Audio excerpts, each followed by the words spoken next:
So I'm sure when you picture the kind of person with a strong interest in the market and everything that it's associated with, you probably don't picture someone who looks or sounds like me. I don't know what people associate with this, but generally, it's probably a different kind of person.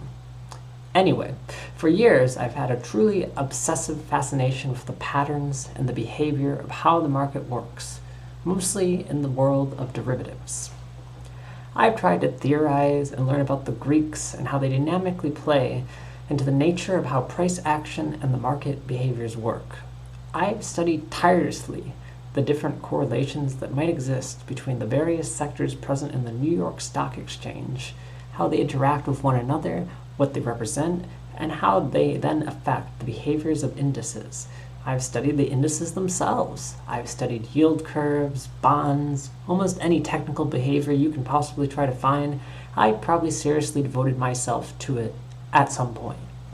Yes, I've even tried absurd things too, like the study of how the alignment of the moon and the planets affect the market. There may not even be a thing you can mention that I haven't at least tried to give a fair chance. I've had plenty of failures, and plenty of successes too. And the whole process is a lot of fun. But it's also very draining, both literally and spiritually or emotionally.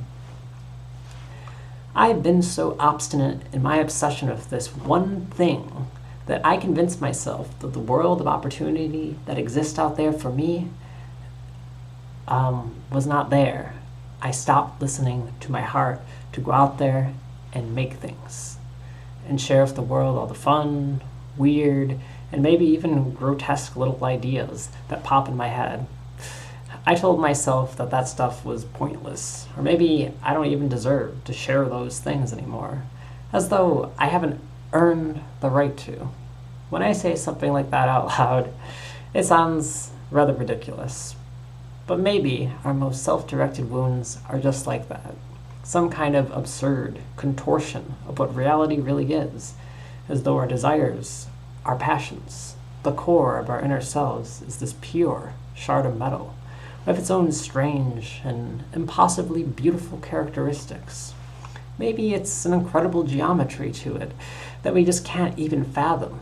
The twists, the turns, the angles, vertices, and sides are bent in ways that our perception of reality can't even handle, or perhaps it has such intense and deep hues that each side of it contains a color or a fabric that makes us feel an intense feeling so complex that we want to cry, scream, and laugh uncontrollably all at the same time.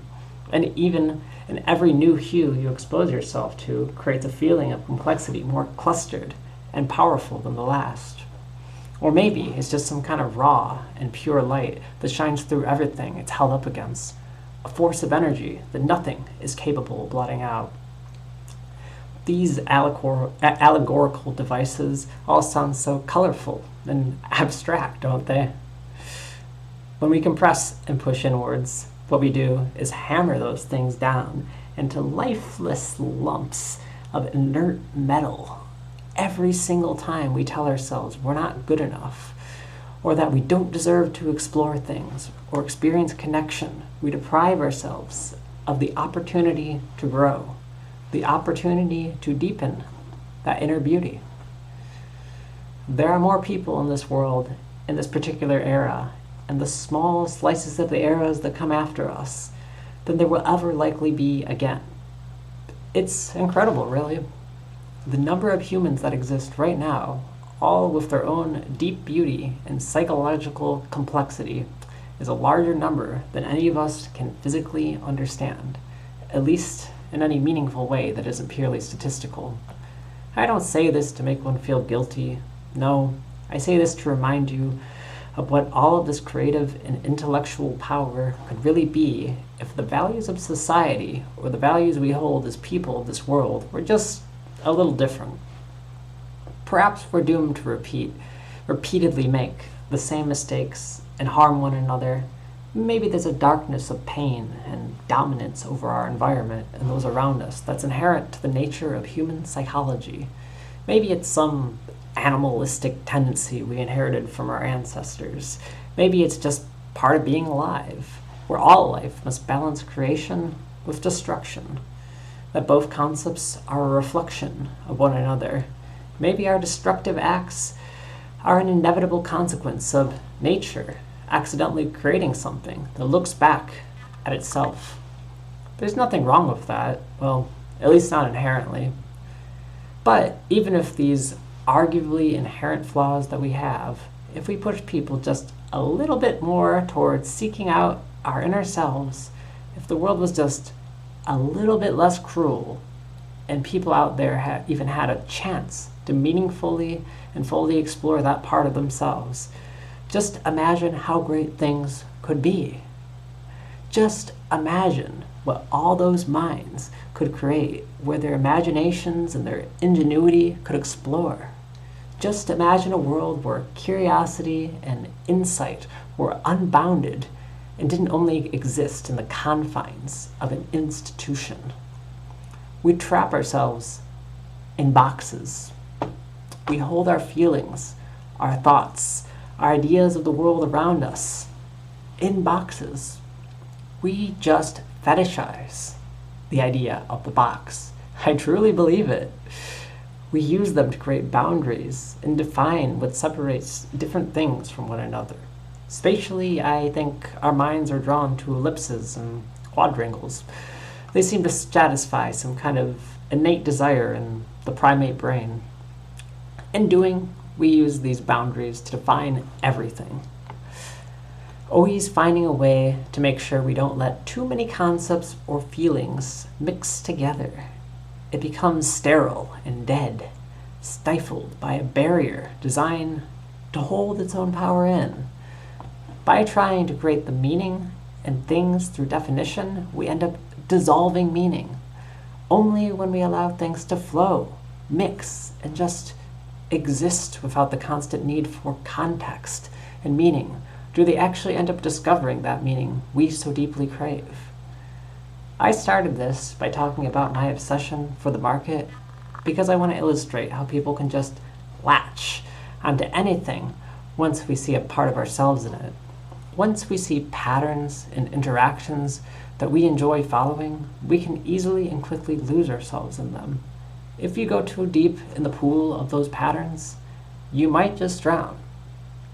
Patterns are a big part of how we find meaning and understand the world around us. But if we let them become our lives, like I did for a very long time, we might just forget about everything else we cared about. We might lock ourselves out of our true potential. There's nothing wrong with enjoying something, no matter what it is.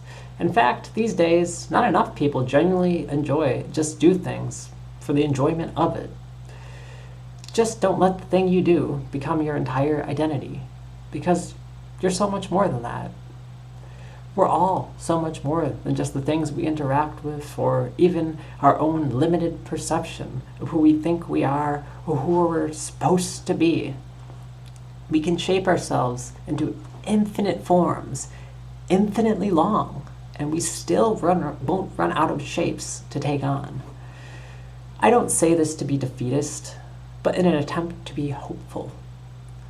You can be anyone or anything you want in this natural world, even if your dreams or desires feel stupid, impossible, or maybe you're just really, really lost. There is a path out there.